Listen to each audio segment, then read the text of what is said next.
দেখুন কিভাবে নিজের একটি পুরাতন সিম ফোন থেকে ডিরেজিস্টার করে নতুন সিম লাগাবেন। তার জন্য সর্বপ্রথম মোবাইলের ডায়াল প্যাড অপশানে চলে যাবেন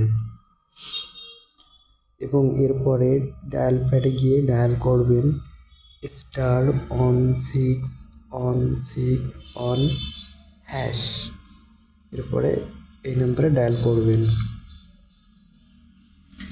এবার এখান থেকে ডিরেজিস্ট্রেশন নামে একটা অপশান আসছে 1 নম্বরে।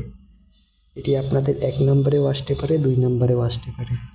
যেটিতে আসবে সেই নাম্বারটি এখানে ডিরেজিস্ট্রেশন 1 যেহেতু আছে সেহেতু আমি এখানে 1 দিচ্ছি। এরপর এখান থেকে সেন্ড অপশানে ক্লিক করতে হবে।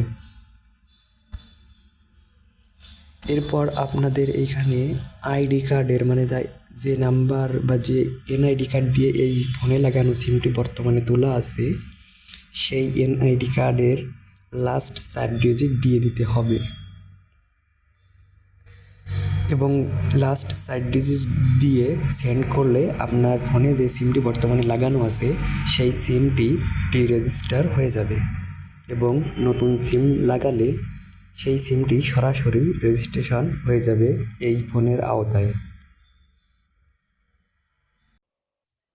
এরপর আপনারা এখানে এনআইডি কার্ডের 4 ডিজিট তুলে সেন্ড অপশানে ক্লিক করবেন।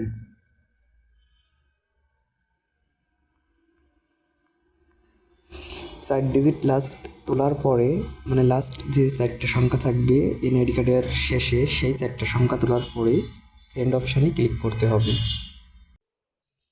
আশা করি সবাই বুঝতে পারছেন। এই ছিল আজকের ভিডিও। যদি ভিডিওটি ভালো লাগে তাহলে অবশ্যই ভিডিওটি অন্য কারো কাছে শেয়ার করে দিবেন।